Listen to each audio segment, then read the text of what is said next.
ഇതെൻ്റെ ഫോമാണ്. എനിക്ക് തന്നെ ഇത് മനസ്സിലാവുന്നില്ല. കാരണം എനിക്ക് 2002 വോട്ടില്ല. അപ്പോൾ 2002 വോട്ടിപ്പം ഇത് ബാക്കിയുള്ളവർ മനസ്സിലാക്കിയെടുക്കുക എന്ന് പറഞ്ഞാൽ എത്ര സമയമാണ്? എന്നിട്ട് അതിന് 10 ദിവസം സമയം കൊടുക്കുകയാണ്. 10 ദിവസം കൊണ്ട് ഇത് പൂരിപ്പിച്ച് തിരിച്ചു തന്നോ? തിരിച്ചു തന്നില്ലേ നിങ്ങളെ തൂക്കാൻ വയ്ക്കും എന്നുള്ള അർത്ഥത്തിലാണ് പറഞ്ഞുകൊണ്ടിരിക്കുന്നത്. ഞാൻ ഈ കലക്ടർമാരുടെയൊക്കെ വർക്ക് പ്രഷർ, കാരണം ഒരു കലക്ടറുടെ ഇപ്പോഴത്തെ അവസ്ഥ നിങ്ങൾക്കറിയോ?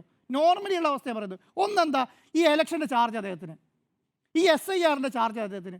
ഞാൻ പറഞ്ഞത് സാധാരണക്കാരല്ല, ഒരു കളക്ടർ അറ്റാക്ക് ഒന്നും ആയിരിക്കും. ഒരു കളക്ടർ, ഞാൻ എനിക്ക് പരിചയമുള്ള രണ്ട് കളക്ടർമാർ സംസാരിച്ചു. അവർക്ക് ഫോൺ എടുത്തിട്ട് സംസാരിക്കാൻ കഴിയുന്നില്ല എന്നേ. കാരണം പഞ്ചായത്ത് ഇലക്ഷൻ നടക്കുന്നത്, വാർഡ് ലെവൽ ഇലക്ഷൻ നടക്കുകയാണ്. മുനിസിപ്പാലിറ്റീൻ്റെ ചാർജ്, പഞ്ചായത്തിൻ്റെ ചാർജ്, കോർപ്പറേഷൻ ചാർജ്, ജില്ലാ പഞ്ചായത്തിൻ്റെ ചാർജ്, ഇത്രയും ചാർജ് ഒരു കളക്ടറുടെ തലയിരിക്കുകയാണ്. അതിൻ്റെ കൂടെയാണ് ഇതുപോലൊരു ബ്രഹ്മാണ്ഡ സാധനം എടുത്ത് കൊടുത്തിരിക്കുന്നത്. അതുകൂടാതെ ജില്ലയിലെ ഭരണ സംവിധാനങ്ങളുടെ മുഴുവൻ ചാർജ് വേറെ.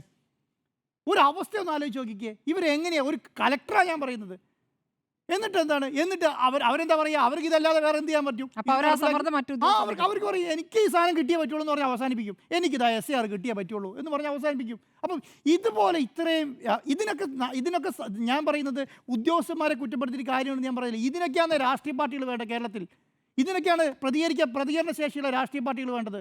എന്നിട്ട് ആത്മഹത്യ, ഒരു ജോലി സമ്മർദ്ദം വേണ്ടിയിട്ട് ഒരാൾ ആത്മഹത്യ ചെയ്ത് കഴിയുമ്പോൾ അത് BLA കോൺഗ്രസിൻ്റെയാണ്, ഇത് BLA BJPൻ്റെയാണ്, ഇത് BLA പിന്നെ CPMൻ്റെയാണെന്ന് പറഞ്ഞ് നടക്കണം.